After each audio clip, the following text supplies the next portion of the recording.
नमस्कार बच्चों।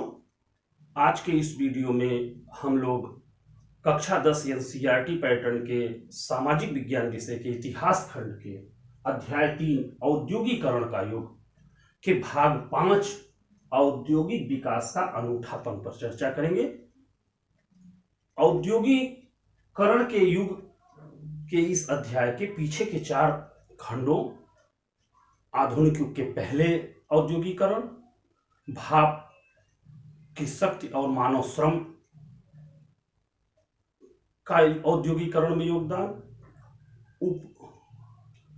उपनिवेशों में औद्योगिकरण खासतौर पर भारत में, तथा फैक्ट्रियों के बनने की प्रक्रिया पर पीछे 4 अध्याय भागों का पीछे के 4 वीडियो में चर्चा की, जो आपको इस चैनल में मिल जाएंगे। अब वीडियो अपलोड में आप जाएंगे तो मिल जाएंगे।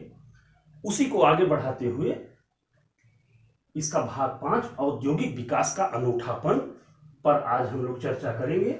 मुझे विश्वास है कि इस वीडियो के देखने के बाद आप लोगों को 20वीं शताब्दी में यूरोप और खास इंग्लैंड तथा खास तौर पर भारत में हुए औद्योगिक विकास के अनूठेपन, एक नए प्रकार का औद्योगिक विकास हुआ और उसको समझने में आसानी होगी।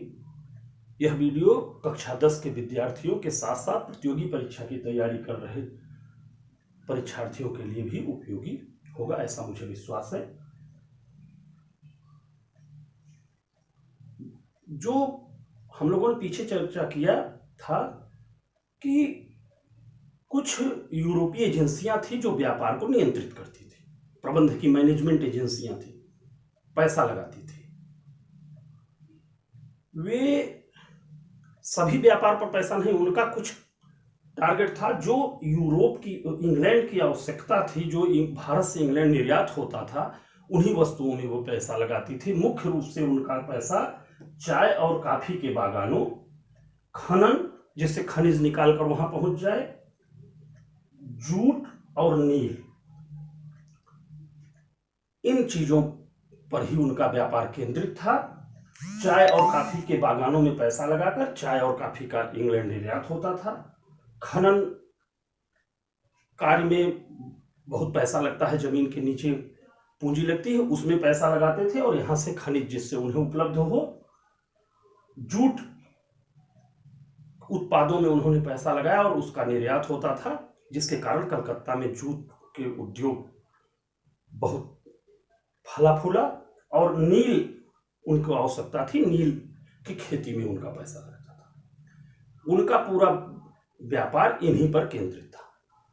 भारतीय उद्यमियों ने 19वीं शताब्दी में जब उद्योग प्रारंभ किया तो उन्होंने मैनचेस्टर से आने वाले कपड़े से प्रतिस्पर्धा नहीं की प्रारंभ में, न तो मैनचेस्टर के उत्पादों को बनाना प्रारंभ किया। उन्होंने प्रारंभ में जो भारतीय सूती उद्योग बने, वस्त्र उद्योग, उन्होंने कपड़े के स्थान पर धागा बनाना प्रारंभ किया। क्या बनाना प्रारंभ किया? धागा। और इस धागे को ब्रिटेन निर्यात नहीं करते थे, भारत के बुनकरों के उपयोग के लिए, तथा चीन जाता था ज्यादा। इस प्रकार हम देखेंगे कि भारत और के उपयोग के लिए तथा चीन निर्यात के लिए प्रारंभ में भारतीय उद्योगपतियों ने, भारतीय व्यापारियों ने धागे के लिए निर्माण के लिए फैक्ट्रियां बनानी प्रारंभ की। लेकिन 20वीं शताब्दी तक आते आते, जो हमारे आज के अध्ययन का विषय है, 20वीं शताब्दी तक आते आते इस पूरी प्रक्रिया में बड़ा परिवर्तन हुआ। क्या परिवर्तन हुआ कि भारत में स्वदेशी आंदोलन का बड़ा योगदान रहा। स्वदेशी आंदोलन चला, जिससे विदेशी वस्त्रों का बहिष्कार होने लगा और विदेशी वस्त्रों के बहिष्कार से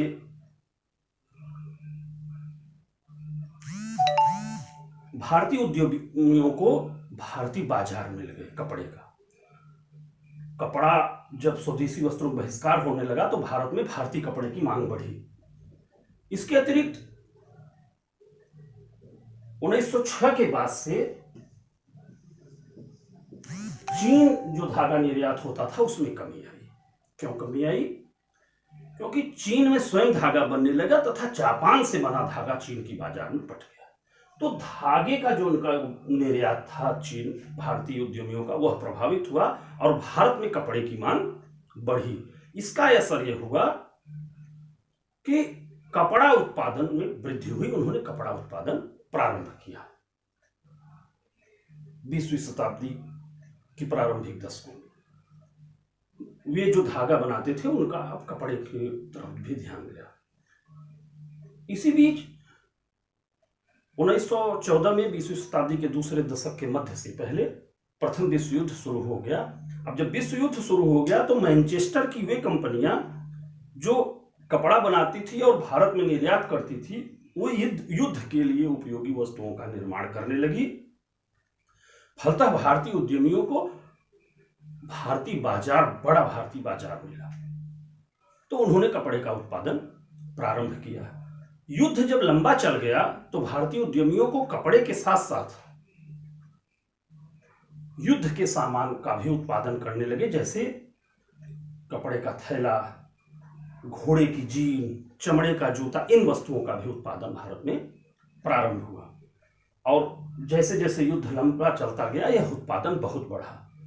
प्रथम विश्व युद्ध के बाद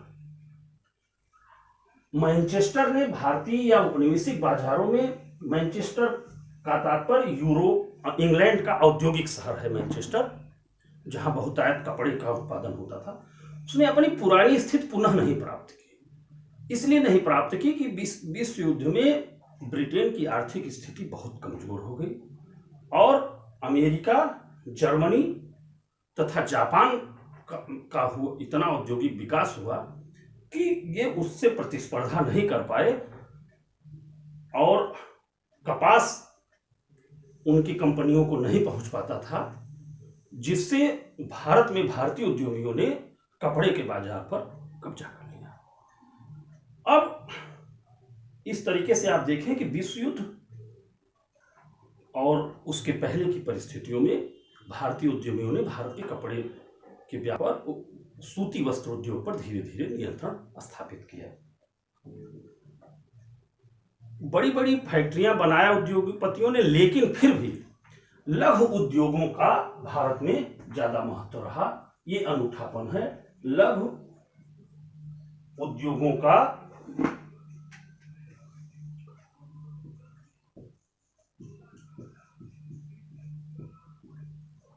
लघु उद्योगों की बहुतायत।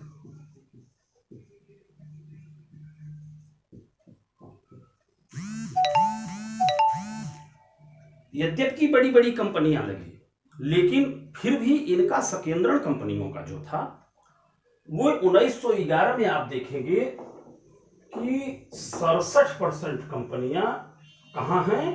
बंबई व बंगाल, ये दो स्थान, बंगाल, कलकत्ता, हुगली और बंबई में ही 67% कंपनियां हैं तथा शेष पूरे भारत में लघु उद्योगों के, छोटे छोटे उद्योगों के माध्यम से ही काम होता था। लघु उद्योगों के विकास बल्कि 19वीं शताब्दी में भारतीय बुनकरों पर बहुत आघात लगा था मैनचेस्टर के कपड़े का ने, लेकिन फिर भी तमाम परेशानियों के बाद कुछ बुनकरों ने अपना कार्य जारी रखा और 20वीं शताब्दी में उनका काम बढ़ा। औद्योगिकरण हो रहा है, बड़ी बड़ी कंपनियां लग रही, लेकिन फिर भी उनका उत्पादन बढ़ा। यह अनूठापन है। क्यों बढ़ा? उसके पीछे कुछ कारण हैं, आगे हम लोग देखते हैं।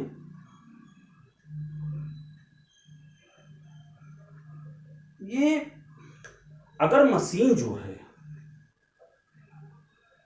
नई तकनीक सस्ती हो तथा उसमें अधिक पैसा न लगता हो और उत्पादन बढ़ता हो, तो हाथ से काम करने वाले लोग उसको अपनाने में उनको बहुत ज़्यादा दिक्कत नहीं होती। और यही हुआ भारत में कि इलेक्ट्रॉनिक हथकरघों को भारतीय उद्यमियों ने अपनाया तथा उनका विकास इतनी तीव्रता, अपने उत्पादन में इतना अधिक उपयोग किया कि आप ये देखेंगे कि बहुत अधिक बुनकरों के उत्पादन में वृद्धि हो गई। एक फ्लाइंग शटल नामक मशीन का आविष्कार इंग्लैंड में हुआ था, वह भारत आया, बहुत महंगी नहीं थी। उसके उपयोग से बुनकरों की उत्पादन क्षमता बहुत अधिक बढ़ गई। फ्लाइंग शटल कपड़ा बुनने की एक हथकरघा, मशीन से चलने वाला हथकरघा है। इससे ये हुआ कि बुनकरों का उत्पादन बढ़ा और विश्व युद्ध के बाद आई मंदी में, कितनी भी मंदी आए तो छोटे वर्ग के लोग तो जब उनके भोजन की दिक्कत आ जाएगी तो कपड़ा नहीं खरीदेंगे, लेकिन संपन्न वर्ग की स्थिति में कोई अंतर नहीं आता और हाथ से बने हुए कपड़े का उपयोग ये संपन्न वर्ग करता था। तो इसकी मांग नहीं घटी किसी भी परिस्थिति में। मशीन वाले की तो घटी, जो फैक्ट्रियों में बनता था कपड़ा, लेकिन ये हाथ से, जो हाथ की मशीनों से और फ्लाइंग शटल से, इन सब चीज़ों से जो उत्पादन होता था बुनकरों द्वारा, इसकी मांग आप देखेंगे कि संपन्न वर्ग की स्थिति इतनी खराब नहीं होती कि वो कपड़े की आवश्यकताओं की पूर्ति न कर सके, तो उनकी मांग और कुछ विशेष प्रकार के कपड़े का काम फैक्ट्रियों में नहीं हो सकता था, जैसे बनारसी साड़ी, मैसूर की लुंगी, इन सब में जो कढ़ाई होती थी वो बुनकरों द्वारा ही होता था। कुल मिलाकर इस सब स्थिति से आप ये देखेंगे कि भारतीय हथकरघा उद्योग पुनः फला फूला और 20वीं शताब्दी में हथकरघे से कपड़े का उत्पादन बढ़ा। 1900 से 1940 के बीच, मतलब 20वीं शताब्दी के प्रारंभिक 4 दशकों के बीच ये 3 गुना बढ़ गया। 1900 में जितना होता था 1940 में उसका 3 गुना। ये समय है प्रथम विश्व युद्ध के बाद और मंदी के समय का, हमने जो बताया। बुनकरों ने फ्लाइंग शटल का उपयोग करके अपना उत्पादन बढ़ाया और उनके बारीक कामों की मांग बनी रही। इन सब के बावजूद ऐसा नहीं है कि बुनकरों का जीवन बहुत अच्छा रहा। उन्होंने उत्पादन बढ़ाया, औद्योगिकरण का हिस्सा बने, सब कुछ रहा, लेकिन पूरा परिवार लगा रहता था कोई न कोई काम करने। बुनकरों का पूरा परिवार, कोई कुछ करता था, कोई कुछ करता था, और एक उद्योग का उनके साधन रहा। और इस तरह से 20वीं शताब्दी के प्रारंभिक 4-5 दशकों में औद्योगिकरण हुआ। भारतीय उद्योगपतियों ने सूती वस्त्र उद्योग में अपना नियंत्रण स्थापित करा, लेकिन फिर भी लघु उद्योगों की बहुतायत रही और बुनकरों का कार्य बढ़ा। बड़ी फैक्ट्रियों में श्रम का, भारतीय औद्योगिक श्रम का बहुत छोटा हिस्सा काम करता था। 1911 में कुल श्रम का 1911 में केवल 5%, अगर 100 लोग औद्योगिक श्रमिक थे तो केवल 5% बड़ी फैक्ट्रियों में थे, और 1930 तक आते आते यह केवल 10% ही हुआ। बाकी लोग अपना खुद का छोटे लघु उद्योगों में काम करते थे, अपने घर पर कपड़ा बुनने का काम करते थे।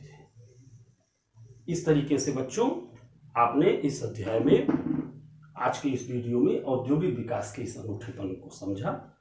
मुझे विश्वास है आपको यह पसंद आएगा। नमस्कार।